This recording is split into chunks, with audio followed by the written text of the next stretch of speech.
another Sonic video. I can't seem to get away from him no matter how hard I try. But it's not strictly about Sonic this time around, but this time we're going to look at his black and red stripe rivalry, Shadow the Hedgehog, who hasn't even had his single campaign since his home game in 2005. So today I'm going to look at the game that recently came out, is Sonic X Shadow Generations. Well, I think a better name would have been Sonic Cross Shadow Generations, but hey, call it what you will. So this game was first announced earlier this year on the PlayStation State of Play, and we got a remastered Sonic Generations on modern consoles, and my first thought was, fucking finally. But then I was very cautious at the same time, because Sonic doesn't really have a great track record when it comes to remasters, like Sonic Adventure DX for example, and more recently Sonic Colors Ultimate on modern consoles, which has its own issues by itself. So then we got Sonic Generations coming on modern consoles, but right at the end of the trailer we have Shadow turns up out of nowhere, and then Shadow gets his own campaign called Shadow Generations. So it's not just a DLC chapter for him or anything, it's just his own campaign during what's going on in the actual storyline of Sonic Generations. But as the trailer shown, Shadow will have his own levels, but I was a little worried about it at the same time, because the last two games, Sonic Forces and the cyberspace levels in Sonic Frontiers, isn't great, because I just feel that Sonic Team just run out of steam with the boost formula. And yet I was worried that this is going to be yet another cash grab from SEGA to capitalise the success of Sonic Frontiers. But after the months went by, we then later learned that Ian Flynn came back to do the writing of the story for this campaign after his success in Sonic Frontiers. Not only that, he would also be rewriting the original story of Sonic Generations. But just to jump ahead, it's more re-scripted more than anything. But more to the point, can you enjoy the remastered version of Sonic Generations, but can you also enjoy Shadow Generations? Let's start with the remastered version of Sonic Generations. Now, I won't go into depth of the actual gameplay of Sonic Generations, as I want to save this when I look more in depth of the original Generations, when I look back at the 3D games whenever the next game gets announced in a year or two. Well, let's start with the story aspect. They seem to add a few details that I noticed that weren't in the original game. The changes is what I would describe as less juvenile and cartoonish than before. Now, it may be seen as a disrespect to the previous writers and their characterizations. I mean, at the end of the day, it doesn't really matter, but this remaster does a good job in making the characterizations better here of how these characters interact. Not only that, it makes the story feel a bit more fleshed out and not so one-dimensional as before in terms of scripting and regarding the series' continuity. And same goes to the voice acting. Everyone almost sounded natural and reserved as they were in Sonic Frontiers, though sometimes they can sound a little rushed considering how short the original game's dialogue is. It was great teaming up with you, or me. Maybe this will fast-track you to learning some new tricks in the future. Wait, I mean, past. Ugh, time travel's a chore. Oh, and if you hate the homing shot line that's so annoying in the original game, still remain untouched, and the final boss still sucks. The only minor complaint I have is that it's probably asking a bit too much, but I wish more was done on characters reflecting on the current stage in the game you are in. Only because this game is meant to celebrate the 20th anniversary for the franchise, that those certain details could have felt a bit more grand. Again, it's only asking a bit much, it's something I want to bring up. But in the actual game, it's still the same Sonic Generations that I know and love. Gameplay still feels fun to play without noticing any glaring issues. Okay, I'm going to point this out, the controls have mapped differently. If you played Sonic Frontiers, and you would know what I'm talking about, is that the boost has now been placed with the shoulder buttons. But if you don't like that control scheme, you can go to the options and switch back to the original controls whatever you see fit. In terms of changes to the gameplay, well, there are a couple of things. First is that the drop dashes in this game for both classic and modern Sonic works exactly how it did in previous games, But for modern Sonic, I don't find it necessary considering he has the boost. But when I do use it, it feels more problematic. It activates after using the jump dash, and when I'm in a situation where a narrow path has resulted in my death. I then later found out that this move is actually part of the skill customizations feature for classic Sonic, but modern Sonic is permanent. Why? Why the inconsistency? The only gameplay element they added really is the chow collecting for both classic and modern Sonic. There's nothing special about collecting them all, it's only there for extra decorations on a level select.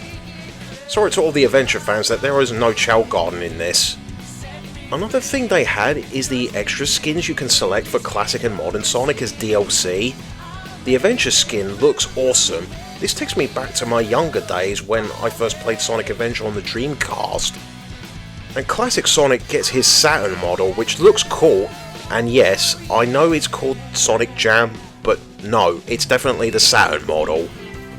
Though I will say this, I find it lame that the models change back to their own models when turning Super, and I'm like, come on, are you telling me that you can't make Super forms with these models?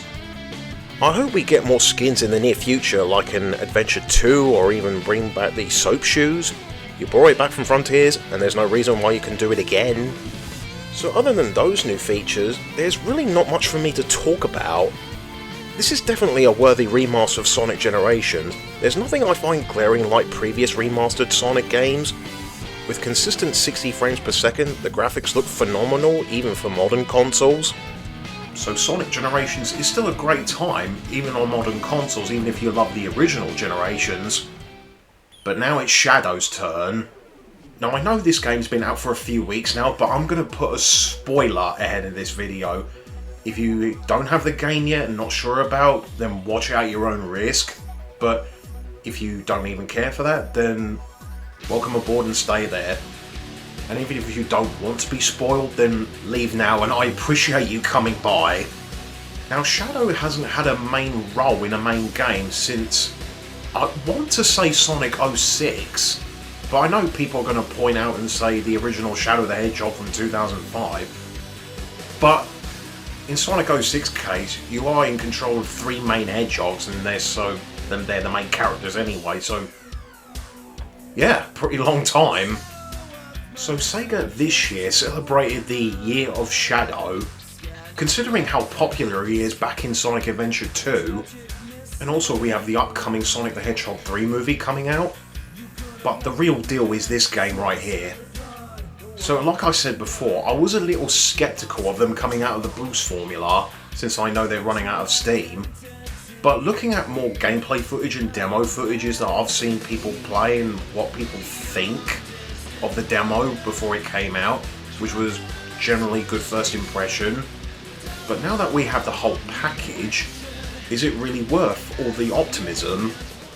First of all, to sum up that plot summary, this takes place during the events of Sonic Generations, and as I said before, the game's story has been rewritten by Ian Flynn, that most people know him as a writer in the Sonic comic series, and made his debut in the video game world in Sonic Frontiers. So because of the positive feedback of the game, so he returns for Shadow's chapter in Shadow Generations. Before the release of the game, Sega gave us the prequel animation called Dark Beginnings, made by Studio Gigex, or G-Gex, however you want to pronounce it, which they still make great work whenever a major Sonic release beforehand, and I hope they can continue on as long as they can. So Shadow traced back to his nightmare about his past on the Space Colony Ark incident, and of course the death of Maria Robotnik 50 years ago. Then Shadow snaps out of his dream and suspects that the Black Oms have survived after destroying the Black Comet back from the last game. So Shadow needs a spacecraft to reach the Ark, so then invades one of Eggman's base, but then accompanied by Rouge the Bat and E123 Omega. But it turns out that the base only has a supply depot, and then Rouge offered Shadow some space shuttle from Gun. So Team Dark got to the base, was then stopped by gun robots, but the security is on high alert and was about to shoot Shadow down, until Commander Abraham Tower called off the alert and let Shadow continue on with his mission. which he has been given a name suddenly, since I always known him as the commander from Shadow the Hedgehog. Even looking back at the manual, it still says commander, and I still see no hint of Abraham Tower anywhere. Must have overcome his identity crisis over the years. Or has he? Anyway, so here is where the game begins, with Shadows on board the Ark while Rouge is on Sonic's birthday party. Shadow then discovers the source of the problem and then ran into the returning Doom Eye through the space colony. So with Shadow's suspicion were right, he then discovered a fake Chaos Emerald that Tails made back from Sonic Adventure 2. Nice little bit of continuity going on there. And then all of a sudden the Time Eater appears like he did in Sonic Generations, sucking out colour and life out of the space and time. Then as Shadow runs through the space colony again, he then began to discover he has these strange powers, growing wings and everything. He even acknowledged himself that he'd never done something like this before, and yet it feels natural to him. Shadow then encounters Black Doom once again after their fight in Shadow the Hedgehog. His plan is to let Shadow develop and master his new abilities and then use the Time Eater's white space to restore the Black Arm armies to accelerate his plan. Like Sonic Generations, Shadow then raced through time and space to restore colour and life back to their respective past levels, while also freeing new returning characters like Omega, Orbot, Cubot, Rouge, and even Big the Cat for some reason. Oh, only because we couldn't get enough of him here. But there is no fishing minigame from him in this game of any kind. But the most significant for Shadow is return of Maria and Gerald Robotnik, who he hasn't seen after the Ark disaster. Well, they're not from this moment in time, but rather from another point in time before the Ark disaster. Shadow couldn't process what to think at first, since he hasn't seen them for 50 years, but he runs along with it, and he does thought to himself that maybe he can change their fate after this is over.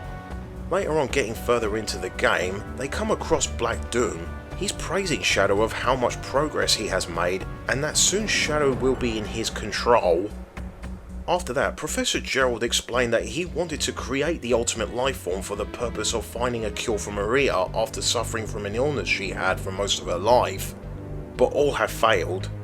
So Gerald has come across Black Doom and used the Black Arm's DNA to develop the ultimate life form, which turned out to be Shadow. Though I have to say this was already explained back in Shadow the Hedgehog, where they both needed each other's help for their own benefits. Only this time, it also explains why Shadow has these abilities. So Shadow is part Black Arms by blood, and Shadow was created to be Black Doom's perfect warrior by the time Shadow completes his Doom abilities, and then takes control over his body as his own. Shadow of course is determined not to let that happen, and use these new abilities against Black Doom no matter what. So then Shadow gains all his powers and prepares to face Black Doom once and for all. So Black Doom wants Shadow to face him and meet his fate.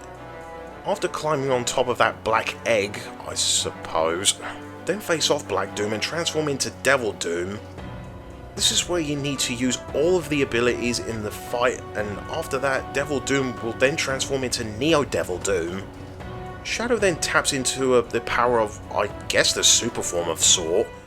I will say, a very climatic final boss, flying through every obstacle, so damn satisfying when you kick the shit out of the eye then explodes, with remix of All Hail Shadow in the background and a much better fight than the Time Eater. Though I got to question its hit detection though. Look, I was humming attack on the eye, then all of a sudden I get pushed back. What happened there?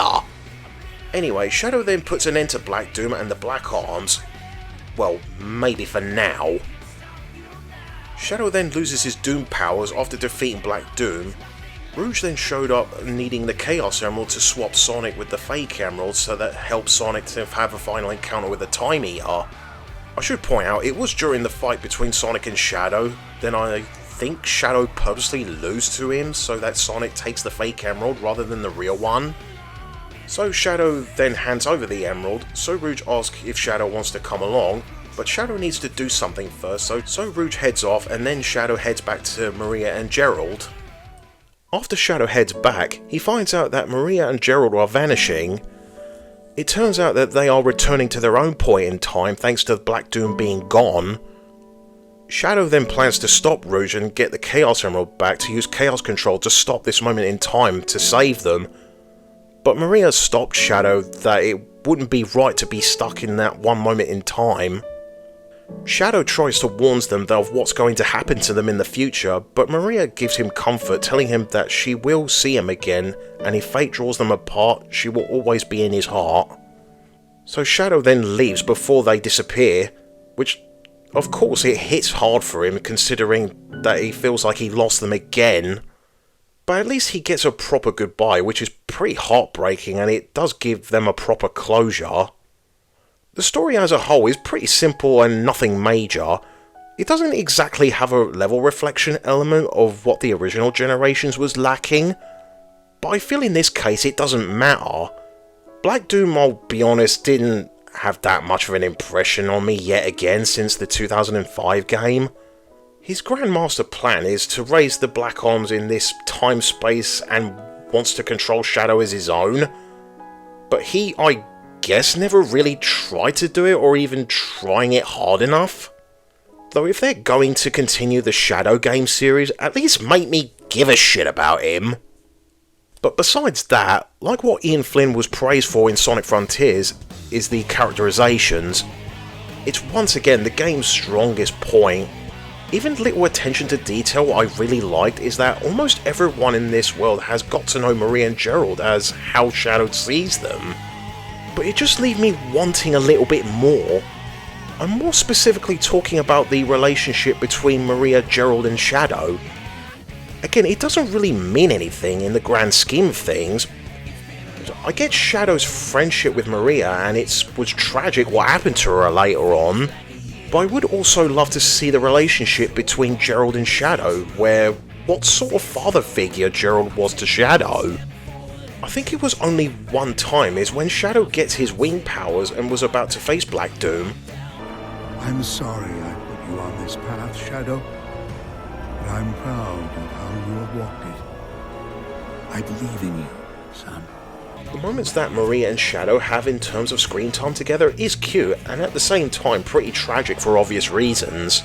The ending is really sad and leaves everyone in tears, which I get it, and I did share a tear for that moment, but the one that really got me is when Shadow nearly lost it through his anger.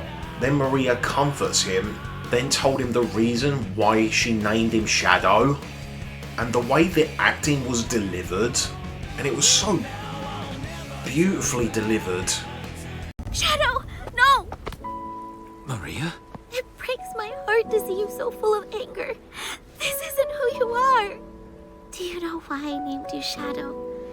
Because without light, there's only darkness. But a shadow will show you where to find the light. Do you understand? I don't want you to be driven by darkness. I want you to be happy. Stand in the light with peace in your heart. While I'm on the subject of the acting, it's pretty solid overall. Everyone sound neutral in their roles, nothing annoying or completely over the top. Same goes with the animation, everyone looks great in their body movement. Same goes with the environment, this game looks incredible. The level recreations look so good, almost look one-to-one like the originals. But getting into the actual game, it's great. Like I said before, we're back to the boost formula, and I think it has returned to form in spectacular fashion. Shadow plays like Sonic does in the boost era, but there is no drift function. But because most of the levels has no areas where it can be used, which is obviously unnecessary. In terms of control, I'm going to say right off the bat, the control scheme has changed. The homing attack has a different button, which you need to jump and then hit a different button to execute it. Not only that, like Sonic Frontiers, the boost button has changed to the shoulder buttons. But like I mentioned in the original Sonic generations, you can change the control scheme navigating by the pause menu. But in my case, I'm always the kind of guy that adapt with whatever I was given. I will adapt the best I possibly could, and it's not that big of a deal to me. So Shadow is not a one-to-one Sonic clone. No, Shadow actually has his own toys to play with. First is what Shadow always has, is his Chaos Control power. Everything around you will stop in place so that hazards like missiles can be used as a platform to get to different pathways, or even trying to get goodies whenever you can find it. Not only that, you also have this context sensitive green trail which acts like the lightspeed dash from past games, and it can get you into different pathways. You may have noticed that I mentioned different pathways. So if you're worried that the game has a feel of previous entries like Sonic Forces and the cyberspace levels in Sonic Frontiers to be bland and on autopilot, but fear not, I think this has probably one of the best level design I've played in a Sonic game for a very long time. First off is the past levels being selected for this game. We have the Space Colony Arc, which is a mix of Final Rush and Final Chase from Sonic Adventure 2, Rail Canyon from Sonic Heroes, Kingdom Valley from Sonic 06, Sunset Heights from Sonic Forces, Chaos Island from Sonic Frontiers, and finally Radical Highway from Sonic Adventure 2, which I am surprised at, and I'm not surprised about it, which I get because Sonic Adventure 2 is where Shadow debuted in. I was surprised that no levels from Shadow the Hedgehog haven't made an appearance in this game, like Westopolis or even the Black Comet levels, since it's the Black Com's main base. The levels have 2 acts apiece, Act 1 as a 3D stage, and an Act 2 are 2D stages without classic Sonic. Anyway, both acts in the levels themselves, 2D or 3D, are great. Like I said, with great level design, with different bridging pathways, with how you go about things of how you can beat the levels, and also collect these tokens when you can grab in these levels. Hell, there are even also different pathways that you might be able to guess on your first try. Take Sunset Heights for example. There's a straight pathway that these giant Death Egg robots throw these rocks and debris at you, but if you actually use Chaos Control, the debris stays still and you can homing attack on these and get to the faster pathway. That's great level design I'm looking for. There are also times where you come out of a level in question and you're sucked into a Doctor Strange sort of dimension where Black Doom wants to test your skills, which is pretty mesmerising, and you can't even use Chaos Control in this dimension. But using Chaos Control isn't the only thing to get about in these levels. The main gimmick in this game is the Doom powers, which gives Shadow new abilities and forms. The first you get is the Doom Spear, which I don't see much different from the Chaos Spear. Anyway, the Doom Spear can reach multiple targets when you hold down the button, like stunning enemies for a few seconds, and even multiple switches to unlock different paths you want to take. Next is...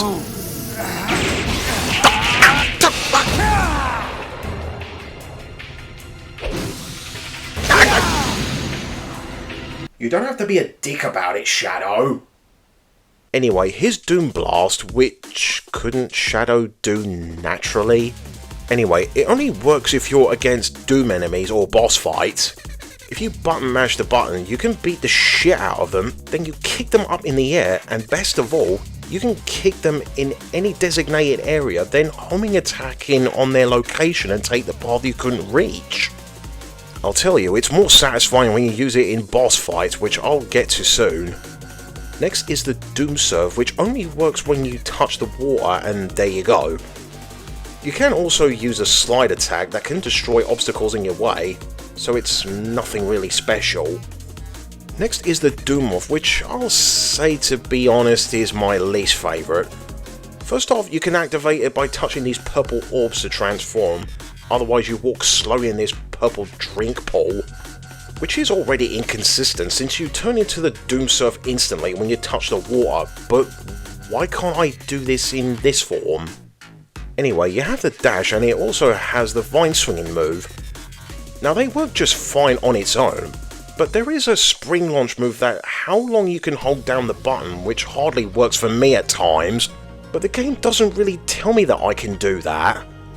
And not even the tutorial is not clear how to do it. Like, I see a collectible on a vertical trail, yeah? At first I thought I had to hold on to the vine swinging, but I get launched off no matter how long I was holding it, and I have no idea how to get it. But I managed to do it with the spring jump by complete accident, and now that I know that I can do that. But other than those issues, it can get a little awkward at times, just because of how small these areas can get. and last of the Doom powers are the Doom Wings. It's treated like a super form of a sort, as you need 50 rings to activate it, and then Shadow grows wings out of his back. You are invincible when you activate it, and you can glide through aerial paths, well, more specifically in Act 2 of Space Colony Arc and Radical Highway, and follow a trail in the air and collect more rings and collectibles. After you beat the game, it has a Doomwing mode of some sort, and you can use this ability in the actual stages, which I don't find the point in my opinion, because when I beat a Sonic game with a level I love playing through, I want to replay these levels. Either I get the remaining collectibles that I miss, or learn which faster pathways I want to take and get an S rank at the end of it. I don't see the point in using Doomwing unless there's a trail of ring that I missed in the air that would pique my curiosity, and I don't want to use it unless I want to S rank the stages again. Overall, the Doom power-ups work well enough. They're for the most part optional if you want to use them. When you're not playing any stages, there is a hub world you can wander around. It's like the hub in the original generations, but instead of being 2D, it's now fully a 3D hub world, and I kind of like it better than the original since that game is a more glorified menu screen. This hub world kind of follows the Sonic Frontiers idea, where you can wander around fighting enemies, talking to other characters, or finding and opening collectibles that you can find hidden in this world. You have these little nuts and bolts scattered around which you can repair the spaceship that Orbot and Cubot found, but it turns out to be a little cuckoo clock only for a trophy or an achievement. Yeah, not worth it if you're into the full completion.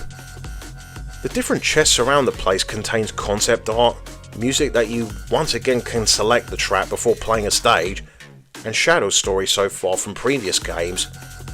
You can only open these when you collect these tokens in each stage and side missions. You also have these blimp robots that contains pages of Gerald's diary, which you can also get a physical copy of the diary if you pre-order the game, which contains really interesting things from the Robotnik family and throughout the journey with Shadow. But when you're not collecting things or talking to side characters, you also have a handful of side missions in this world. It's only involving collecting a certain amount of rings and a time limit, and the time limit missions, which can be a real pain in the arse because it takes memorizations to get to those ticking clocks in time. Oh, and especially in post-game when it gets harder where you get to do it twice as hard. Oh, fuck those. Oh, like the original generations, after completing each level, you also have to complete side missions to collect boss keys to get to the boss gates. But it's only 2 missions in each act, which isn't too bad as they're short and simple. Once you collect these keys, you face one of the bosses, which contains the Bio Lizard from Sonic Adventure 2, Metal Overlord from Sonic Heroes, and finally everyone's favourite, Mephiles from Sonic 06.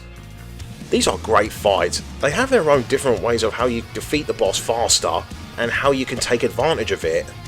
Like the Bio Lizard grows these arms. Once one of the arms was planted to the ground, you can then use Chaos Control to stop in place, and when you use the Doom Blast attack, it doesn't blow out glowing orbs, but a chain reaction of the arm explodes actually damage him. That is so cool, and I love how this game gives you other options of how you go about things. I mentioned earlier about the post-game stuff that besides the harder hub world missions, there are harder missions of each level act, and it does sound about right. We also have harder bosses which will test you, giving a different challenge where you can't get hit once or find a different strategy of how to beat them. I haven't mentioned the music yet, and I have to say, they're great remixes of the original levels. I will say I am glad that they removed the whoosh effect that drowns out the music whenever you boost. And I know it's effective, but for me it just gets in the way, and I can finally listen to these tracks and they are good. Last thing I want to mention is the Terios skin that you get as DLC. Terios is more of a concept of what Shadow is going to be, and I'll be honest, it looked so weird. It's more the spines, but I have grown into it after a while, and it looks so damn good in in-game cutscenes. And why is he still skating as he is in normal footwear? Hey, this is actually me from the future, and I'm actually going to talk about the new DLC that just released recently.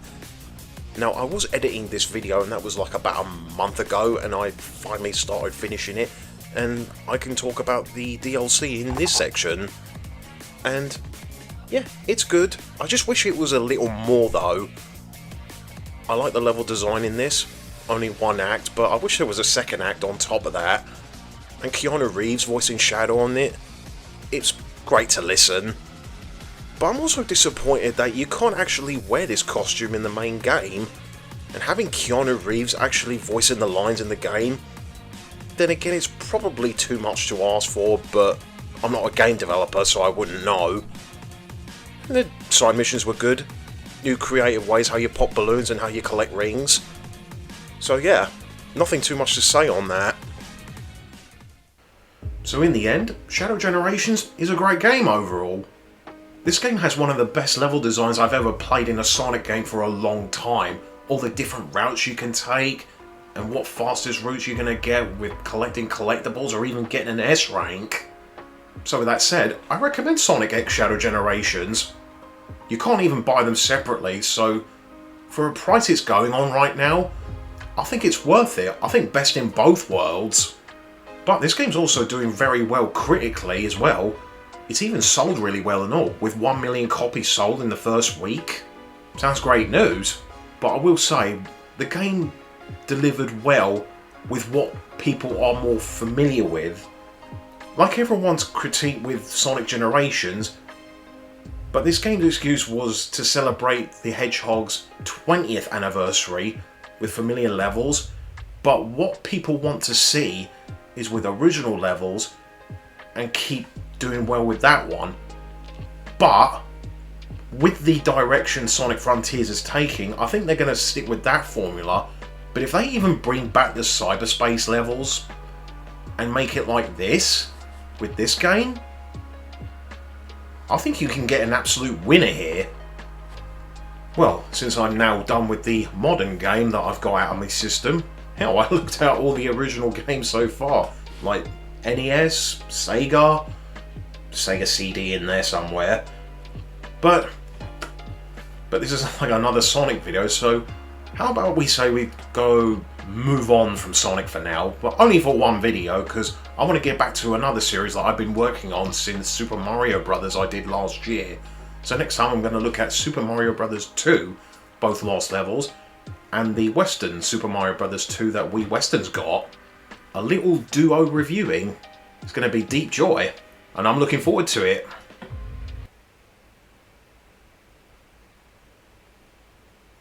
But that's all I have to say about the game, so what do you think? Write it down in the comments below. If you like this video, like it, and if you want to see more what I do, hit the subscribe button, or even turn on bell notification when I'm on every once in a while. I'm going to do my best to get these videos out as much as possible. So with all that said, with Jacko's Therapy edition of Sonic X Shadow Generations, and I'll see you next time.